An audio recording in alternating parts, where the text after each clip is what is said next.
So I'm going to start this video off with a confession, okay? You probably may know this, you may not know it, but in case you're wondering, this background, that's not my house. That's not my office. It's fake. It's a fake background. I'm going to share with you really quickly how it really looks. And then I'm going to put it back. This makes me seem like, I don't know, there it is. That's my background. So I'm going to change it back before some of you guys see it. So look at that. Just at home doing a video, or I'm in the office. Huge difference. Okay, so I'm going to start the video then. A lot of people, I get calls all the time about the Miami real estate market. Because, whether it's Miami, whether it's Tampa, whatever part of the country that's super hot right now, and sort of like the whole country, but in these areas that we hear about the most, common question is the market going to crash? Or are we in a bubble? Is there, with this real estate boom, is it going to crash and what's going to go on with it? And I could do this video and share a ton of stats with you and tell you why you should do this, do that. And before I get into that, just so I guess I'm trying to validate my opinion. And whatever my opinion is, at the end of the day, who knows? We're guessing on the future in real estate. But before I guess, because my opinion it could be 100% perfect, or it could be off. It could be way off.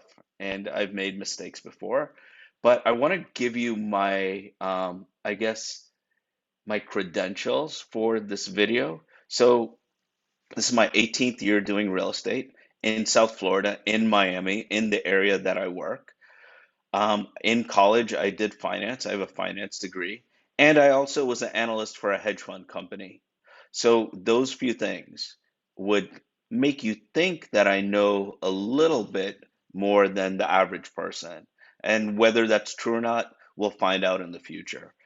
But I will show you some stats before I end the video, just so we all have different personalities. And for that person with the personality that likes to see a bunch of stats and all that, I'll briefly touch on that. But at the end of the day, most people, when they see a video and they want to know, is the market going to crash, yes or no? And if I say yes or if I say no, they want some easily digestible reasons why whatever I say is going to be the case, and not get too, they call it inside baseball.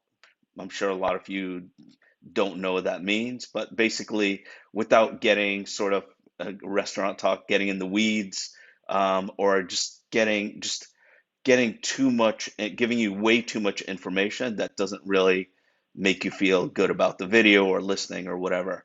My goal always is, when I share a video with you, for it to be so easily digestible, so that you can all of a sudden share the same thing with someone else. And, like, for those that are watching this today or whenever you watch it, after you watch it, if someone asks you about the market, you could, if you believe my take, you can share it with someone, and it would be very easy to share. My vocabulary is okay. It's not great. I mean, in in school, thankfully, I did well in school, but like, my vocabulary is not that great. I play Wordle, and it usually takes me fourth, fifth, or sixth times to do it, or some once in a while I don't even get it. So I've done it in three times. Once I've played Wordle probably like 15 times. So for all the Wordle players out there, respect for those that are doing it much quicker than that. So let's get to the question and the answer. Is the Miami real estate market gonna crash? So I don't think so. And this is why. So, like I said, I've been doing real estate a while. So I was in real estate. I started in 2004. And during that time, we had a boom, and then we had a crash, like in probably like 2008, 9, 10, around there, give or take, depending on the hyper local area of Miami. But that market was much different than this market.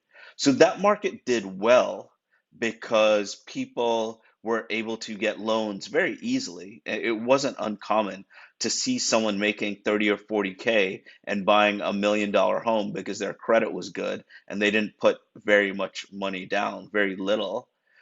So at that time, those were called stated income loans. So people were getting very, very easily, they were getting financing very, very easily because they knew properties were going up. They wouldn't really have to do much. They would use their credit to flip a property. And there wasn't much equity taking place in these properties, meaning the amount of cash buyers, the amount of big down payments and all that wasn't that much. Also, the buyers in Miami at that time were much different than today.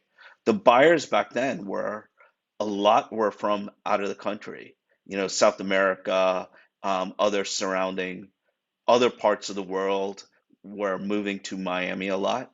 And even though people still buy from out of the country in Miami, it's very different.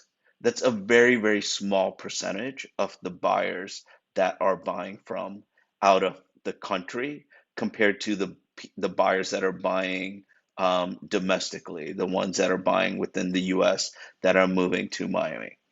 So the market is very different. Back then, we had very little money down, we had less cash, and we had people that were buying just to flip. They weren't buying to live in the properties a lot of times. So our market, just let's share why it's different, okay? So our market now, and I'm going to first share with you who's buying first. So the buyers in Miami right now.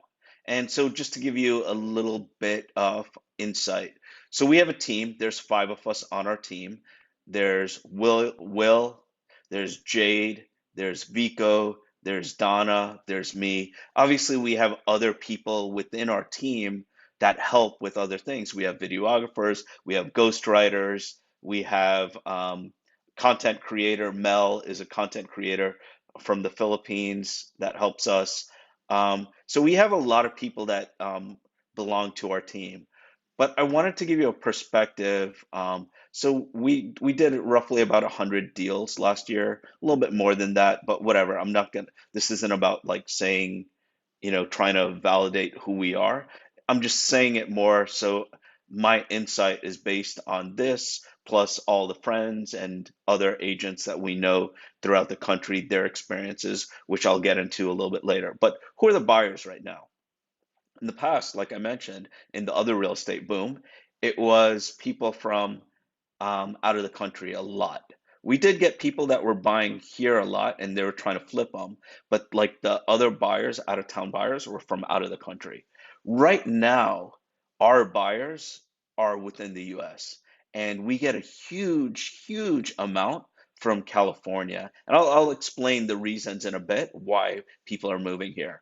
So I would say if I have 10 clients, I would say probably five or six are from California. They're if they're buying. So we have a ton of people buying from California. Then we also have like always the Northeast. So we're gonna have New York, New Jersey, the surrounding areas from there. Also, we are going to have people from Chicago, like always, DC, Boston. So these are areas that people are buying here. So there are two reasons why people are buying in Miami, um, and two groups of people why people are buying in Miami. And so I'll get into that in a second. I keep thinking of something and thinking of something else that I should tell you before, so I apologize for that. But like before I mentioned, there were less cash deals, and people were buying to flip. Now we have people that are probably depending on the area, because Miami is very hyper local. We have so many. If you're from out of town, Miami is just Miami.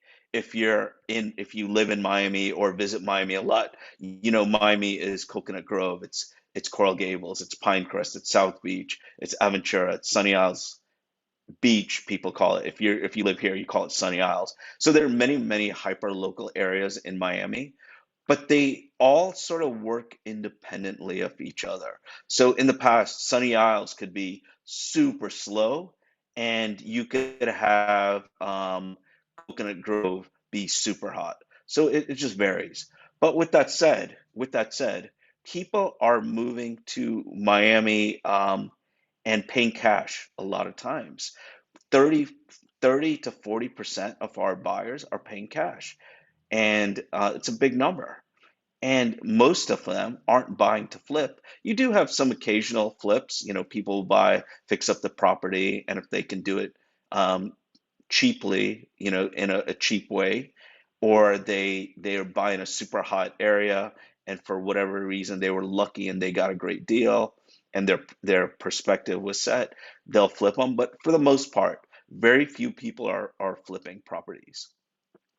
People are buying from the areas that I told you, and a high percentage are paying cash. And the ones that aren't paying cash, these are on deals that are closing, right? These aren't on, these aren't all the buyers, but the majority of the buyers that are buying are either paying cash or are putting a big down payment. There are some people that put smaller down payments, but that is definitely the exception to the rule.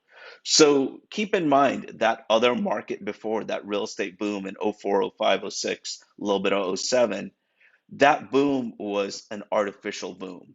That that that real estate, I guess, bubble was created by people not paying that much cash, or and people doing these stated income loans, fake loans. I mean, fake. Basically, these loans sort of sucked because it put people in a terrible position if the market crashed.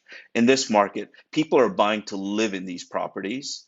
They are also putting big down payments or paying cash.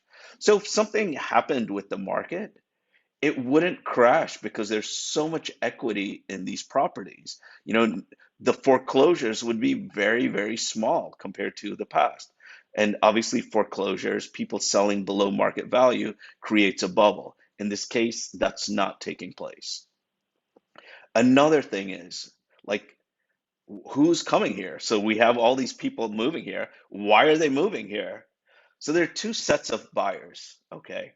One buyer, and this is probably sort of basic to you guys, is the ultra high net worth individual. They have initials for that. It's so many initials, I struggle saying them. Obviously, I can write them, but when I say it, bottom line, these ultra high net worth individuals, if I'm not mistaken, ultra high net worth individual needs to have, I don't know if it's changed, 40 million in assets, not including like their home. So these are ultra high net worth individuals buying these very expensive properties in Miami because they're saving a lot on taxes. Florida doesn't have a state tax. We don't have a lot of these other taxes that California, Chicago, New York, New Jersey, and all these other areas have. And so people are moving here to create their residence here so they can save a lot of money on taxes. And they're buying these ultra high net worth properties, 20, 40, 50, $60 million properties. I've had some clients that will tell me like every day they're in Miami, they're saving a ton of money. So it makes sense. Also, another reason is for the most part, our real estate is very I guess inexpensive compared to like California, compared to New York and these other areas where people are coming. So our real estate seems like a bargain. So that one buyer, like I mentioned, from all these other areas that I told you they're coming from, the ultra high net worth individuals are buying expensive properties so they can live in Miami to save on taxes. This is obvious. This is the thing that most people know. And I'm telling you this just to tell you the obvious, okay? So the other thing that's not obvious, the other group of individuals that are coming here, I've mentioned this before, are Henrys. Henrys are, and this is a real name. I mean, they'll have Henrys in Forbes magazine and all these things. A Henry stands for high earner, not rich yet. And if you watch my videos, you've probably heard me mention this a lot. So high earner, not rich yet. So that so what does that mean? What is a Henry? What does high earner, not rich yet mean? It means someone that's making a lot of money, but probably hasn't been doing it long enough to accumulate wealth. I could very easily see a Henry doing what they do for 15, 20 years, becoming one of these ultra high net worth individuals, buying these 10, 20, $30 million plus homes in the future or condos. So these Henrys, and if you're like, there have always been Henrys, why are they moving to Miami now? The main reason why these Henrys are moving to Miami is because of COVID. And so, what does that mean? Why? I don't understand. What does COVID have to do with it? So, what COVID had to do with it is it really speeded up the process of technology and things changing. So, I'll give you an example. Say you're a software engineer, you're a Henry, you're making good money. I don't know, you're making 350,000 a year. You're you're living in San Francisco, the Bay Area, where you have a home there. It's very expensive. Have There are a lot of things that make living there very expensive. So even though you're making 350, you're slightly below the top 1% in the country. Life isn't, you don't have, you're not overflowing with money. So what you have is, because of COVID, a lot of companies allowed you to live, to work remotely and live wherever you want. So, for example, say you're the software engineer for a company, and because of COVID and everyone was working at home and they saw it sort of worked, these companies that may be in California or Seattle or New York or wherever it is, whether it's a software engineer or something else, um, they no longer have to live there.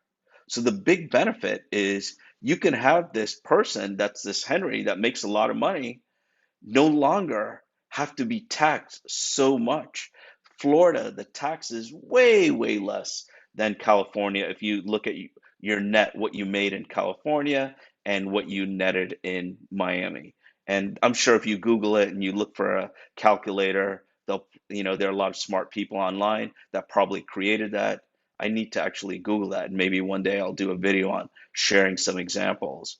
But so all of a sudden you make a lot more money. But not just that, our real estate is cheaper. So having less expensive real estate, and having higher income, all of a sudden you're making a lot more money. And then besides that, there are sales taxes less. There's so many things that make living in Miami much, much cheaper than these really, really expensive places. And so you're getting paid California money or New York money, and you're paying Miami lifestyle, which is much less. You'd never think that. So I'm going to give you an example of a property. So if I were to ask you and say, if you're looking for a property in South Beach on, say, the 23rd floor, where you get an ocean view, direct ocean view, and you also get the intercoastal view, and you get a city view in a building that has good amenities, where if you take like less than a minute, you get down the elevator, and less than a minute, you're on the sand in the beach. If you look at that unit and say it's over 1,100 square feet, and you have a parking spot, you have access to clubhouse, gym, all these things are included. Um, that property, you can still buy that in Miami for 600,000.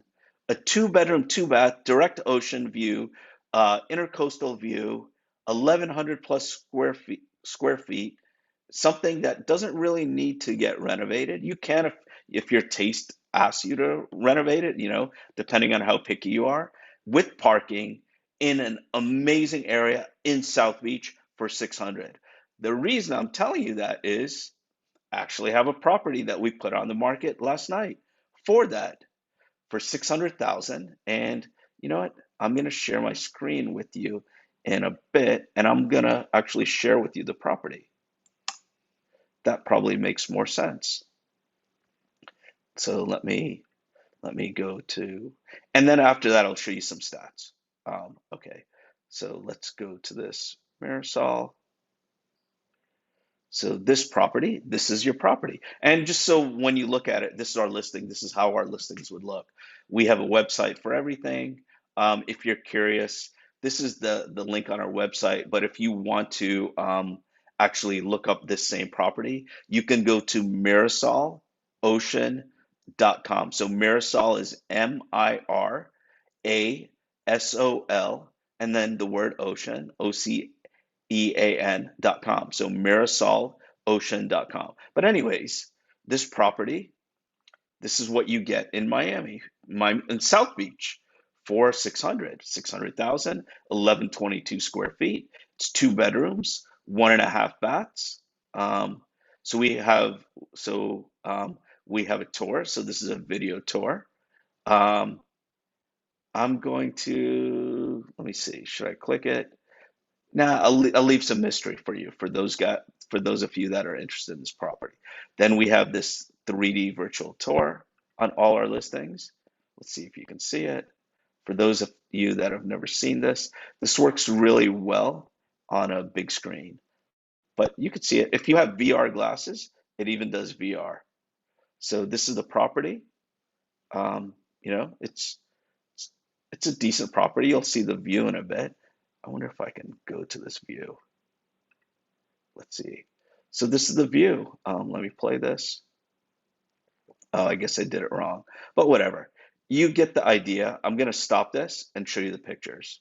So these are the pictures. You could see that place looks updated. You get great views, great views. You have all sorts of amenities. The, I mean, this is the bedroom, and the sand is right there. You're looking straight at the water. So the gym, it's in walking distance to great restaurants, very convenient. The floor plan, we do all these 3D type floor plans. Um, we do a 2D floor plan. Then we also have um, a South Beach video because it's in South Beach. And then we have a neighborhood guide on where to go, what to do, what to eat, things you may not know, and then just a bit about our team. So, anyways, back to the market. That's 600,000. I'm going to stop sharing this now. Um, so at 600,000, you can still get a 2 bedroom unit on South Beach with a great view, um, and a great area right, right, by the sand. And so that's the reason people are buying here. So because these Henrys are buying properties in Miami with a lot of big down payment or cash, and they're constantly moving here, our new normal is increasing. So our rents have gone up tremendously because there's not enough inventory. Um, our real estate market obviously is really, really hot. This year, 2022, is a lot busier than last year. So with that said, I hope you could see that these are the reasons why I think the real estate market in Miami is not going to crash. So today's date is April 18th, um, 2022. And obviously, we could play this back in the future and see if I'm right or wrong. So, a couple of other things I wanted to share with you. For those of you that are basketball fans, the Heat won. So, I got my Heat shirt on today. You can see that. They were up by 30 points over Trey Young and the Atlanta Hawks yesterday.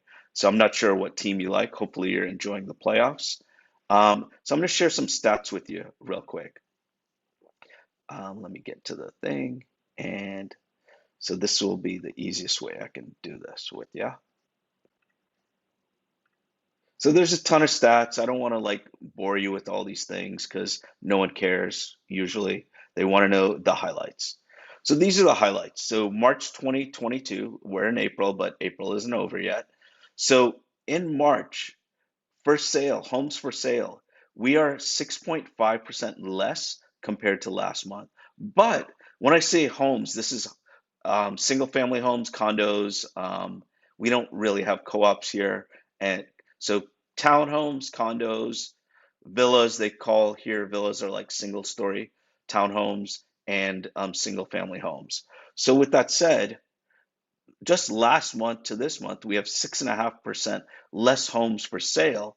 But look a year from March.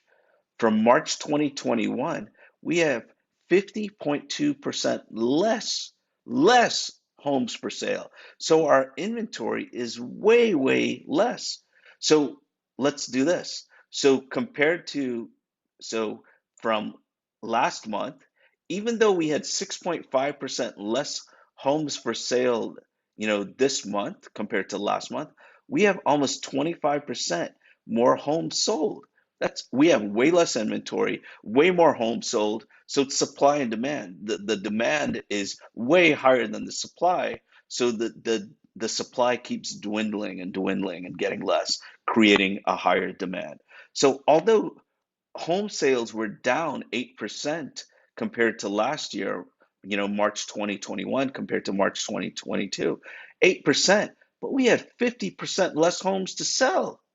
So it's like ridiculously close to what we had last year with half the homes to sell. So the market is way, way hotter. Um, Homes placed under contract, 9.3% compared to last month, 10% less compared to last year because we had way less homes to sell. So I'm going to stop sharing. I don't want to get into the weeds with all the stats. So you can see the reason why the South Florida real estate market, in my mind, with my experience that I told you, is not going to crash is because we have people paying cash, big down payments. They're living here to live because of the advantages of lower taxes, advantages of great weather, advantage of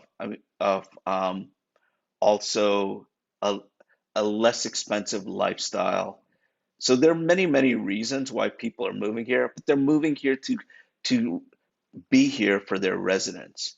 So that's why the properties are going up in value. We have much less properties to sell. So because of that, our market is going up and up and up. Our rental market is even hotter than our sales market in real estate. And hopefully this gives you more perspective. Hopefully if someone asks you, and this, I guess I'm answering for you, if someone says, "Hey, John or Jenny, you live in Miami. I don't live in Miami. I live in California, and I'm thinking about buying in Miami, but I'm not sure. Do you think there's a real estate bubble, or do you think the market is going to crash?" So what I would say, great question. We get asked that a lot, and we don't think it's going to crash because we're getting a lot of people that are moving here. Henrys, if you want to tell them, they're high earners, not rich yet. A lot of times millennials are different ages. They're moving here from California, from New York, New Jersey, from Chicago, Boston, DC, and other parts of the country, and they're working remotely. They're able to get paid higher in another state, live in a less expensive lifestyle in Miami, and because of that, they're all moving here. They're putting big down payments, paying cash, so there's much less of a very, very low chance of having a high foreclosure number because it can't happen because if my best guess is like if 75 to 80% of the homes being bought have either big down payments or are paying cash, to have a lot of foreclosures in the future isn't really possible. Um, Unless they refi and do a bunch of other things, which probably won't take place. So that's why the market is hot and probably will continue to stay hot. It's not sustainable. It's not going to always be like this, but it's not going to crash. It's going to, in my opinion, it's probably going to taper off a little bit, and then our prices just won't go up as much. I really strongly believe that our new norm for prices is increasing. I don't see most areas in South Florida decreasing in price. I see a very, very tiny, tiny bit of the areas in Miami potentially decreasing. Those would be high investor areas. Those would be areas where a lot of tenants and not end users live. And it just, I don't see it. I don't see it. If I would recommend, if you're thinking about moving to Miami and you value our team's knowledge and you want us to help you, and there's an area you're thinking about but you're not sure, we can tell you in 2 minutes, if that area is has a higher chance of crashing. Can't guarantee anything, but we can give you a much better idea, a much better perspective on that. Last thing I want to say, thank you so much for watching our videos. Our videos are super long. We don't mean to make them long, and we don't our goal isn't to get like a lot of likes, comments, and shares. If you do that, that's great. Our goal is to have like the 5% of the people that actually like our content, meaning they like it because it relates to them. We want to have a longer video for those people. If someone is looking for very short content, our channel's probably not for them. We want to like break down things in an easily digestible way. I'm really struggling with that word today, in an easily digestible way. And we want to make it like, if we have, 100 people see the video, but 5 people really like it, those are the people that we're going for. The people that can really see value in what we share. We don't care about these vanity metrics like how many views we have on the property. But if, with that said, if you like our channel and you know someone else that potentially would, or wants to know more information about Miami, it doesn't have to be real estate, about Miami, where to eat, what to do, stuff like that, to get a better insight into Miami. I've lived here since since I was 4 years old. I'm 52, so I mean, you do the math. That's a long time. So I guess you could figure that out without doing the math too. Hmm.